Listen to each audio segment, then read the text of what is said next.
వైద్య కళాశాలలను ప్రైవేటీకరణను ఆపాలంటూ ఈ నెల 18వ తేదీన వైఎస్ జగన్మోహన్ రెడ్డి గవర్నర్ ను కలిసి కోటి సంతకాల సేకరణను అందించడం జరుగుతుందని రాయచోటి మాజీ ఎమ్మెల్యే శ్రీకాంత్ రెడ్డి, రాజంపేట ఎమ్మెల్యే అమర్నాథ్ రెడ్డి తెలిపారు.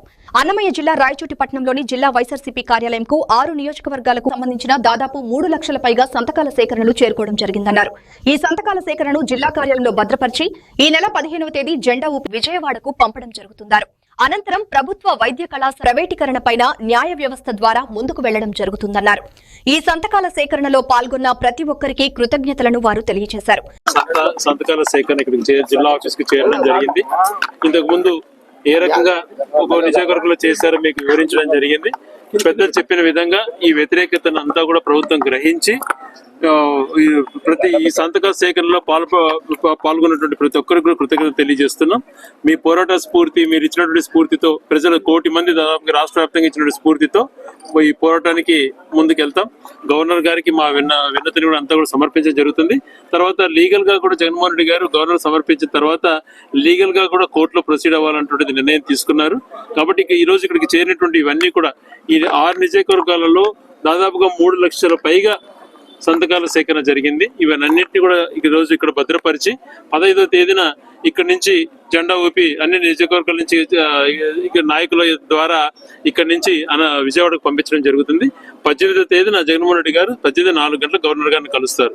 ఇవి అన్ని సంతకాల సేకరణ తీసుకొని గవర్నర్ వినతి పత్రం ఇచ్చిన తర్వాత అదే రోజున కోర్టులో కూడా లీగల్ గా ఫైట్ చేయాలంటున్నది నిర్ణయించడం జరిగింది. ఈ రాష్ట్రంలో జగన్మోహన్ రెడ్డి గారు ఆయన శాంక్షన్ చేయించిన 17 మెడికల్ కాలేజీలు, ఎందుకంటే ఈ భారతదేశ చరిత్రలోనే ఏ రాష్ట్రంలో జరగని విధంగా ఒక ఆయన కాలంలో 17 మెడికల్ కాలేజ్ శాంక్షన్ చేయడం, నిజంగా 17 మెడికల్ కాలేజ్ శాంక్షన్ చేసింది మాకు కూడా తెలియదు. ఈ రోజు నిజంగా ఇది ప్రైవేటీకరణ ఎప్పుడు చేయాలనుకున్నారో ఈ కూటమి ప్రభుత్వం, చంద్రబాబు నాయుడు గారు, అప్పుడు ఇది మనకు అందరికి కూడా ప్రజల్లో తెలియడం జరిగింది. అది తెలిసిన నాటి నుంచి కూడా ప్రజలు రాష్ట్ర వ్యాప్తంగా కూడా ఉద్యమించారు. ఈరోజు కోటి సంతకాలే కాదు, ఎంతమంది ఈరోజు సంతకాలు అందరూ కూడా అన్ని రాజకీయ పక్షాలు కూడా ఈరోజు సంతకాలు పెట్టేదానికి ముందుకు రావడం జరిగింది. ఎందుకంటే ప్రతి పేదవాడికి కూడా మెడిసిన్ విద్య అనేది కోట్లాది రూపాయలు ఖర్చు పెడితే గానీ ఆ విద్య పూర్తి కాదు.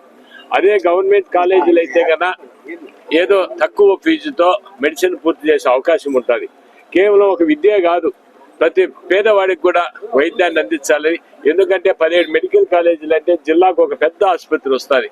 ఈ ప్రతి పేదవాడికి కూడా, ఎందుకంటే ప్రైవేట్ హాస్పిటల్స్ లో చిన్న పరిశీలన చేర్చుకోవాలన్నా వేలాది రూపాయలు ఖర్చు పెట్టాల్సి వస్తుంది.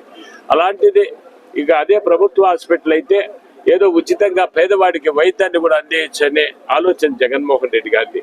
ఈ రోజు నిజంగా ఏ ప్రభుత్వం అయినా సరే ఒక మంచి కార్యక్రమం చేపట్టినప్పుడు, ఎందుకంటే ప్రజల ధనంతో, ప్రజల డబ్బుతో కట్టిన కాలేజీలలో, ఎందుకంటే ఆ ప్రభుత్వం అధికారం కోల్పోతే మళ్ళా వచ్చే ప్రభుత్వాలు అవి పూర్తి చేయాల్సిన బాధ్యత ఆ ప్రభుత్వాలపై ఉంటుంది. కానీ ఈరోజు దుర్మార్గంగా ఈరోజు ప్రజల డబ్బుతో నిర్మించిన కాలేజీల్లో వాళ్ళ బినామీలకు దారాదత్తం చేయాలనుకోవడం, ఈ కూటమి ప్రభుత్వం కావచ్చు, చంద్రబాబు నాయుడు గారి బినామీలకు ఇవ్వాలనుకోవడం చాలా దుర్మార్గమైన చర్య. ఈరోజు రాష్ట్ర వ్యాప్తంగా కూడా ఒక ఉద్యమం చేయడం జరిగింది. ఈ గవర్నమెంట్ వచ్చిందో మా కడుపు కొట్టేసి మాకు జగన్మోహన్ రెడ్డి గారు ఎంతో ఆలోచించి పేదవాళ్లకు వైద్యం అందాలా, పేద బిడ్డలు వచ్చిందో నాణ్యమైన వైద్యం అందాలా, కార్పొరేట్ తరహా వైద్యం అందాలా, అదేవిధంగా పేదవాని బిడ్డలు డాక్టర్లు కావాలనే మంచి ఉద్దేశంతో ఈరోజు జగన్మోహన్ రెడ్డి గారు ఇది తీసుకొని వచ్చింటే మా నోట్లో మట్టి కట్టి కొట్టేసి ఇది వచ్చిందని మొత్తం పెద్దదారికి కట్టబెడతా ఉన్నారు. ఆయనకు ఒకవేళ కక్ష ఉంటే జగన్మోహన్ రెడ్డి గారి మీద తీర్చుకోవాలా, అంతేగాని మా మీద పేద ప్రజలు మేమేం చేస్తామో మా మీద ఎందుకు తీసుకోవాలని చెప్పి ఒక ఫీడ్బ్యాక్ మాకు బీగా దొరికింది. ఇంకో ఫీడ్బ్యాక్ మాకేం దొరికిందంటే, అధికారంలో లేకపోయినా మా పేదల పక్షాన నిలబడే వ్యక్తి జగన్మోహన్ రెడ్డి గారే. ఆయనే మా కోసం ఆలోచించే వ్యక్తి. ఈ ప్రభుత్వం కళ్ళవల్లి మాటలు చెప్పేసి, ప్రభుత్వం రాకముందు పేదల పక్షాన ఉంటామని చెప్పేసి ఈ రోజు అంతా మైమరిచేసి మొత్తం వేరే దాంట్లో వెళ్ళిపోయి పెత్తందారుల చేతికి వెళ్ళిపోయి మొత్తం కట్టబెడతా ఉన్నారు. దీనికి తీవ్రంగా ప్రజలు కూడా వ్యతిరేకిస్తూ ఉన్నారు.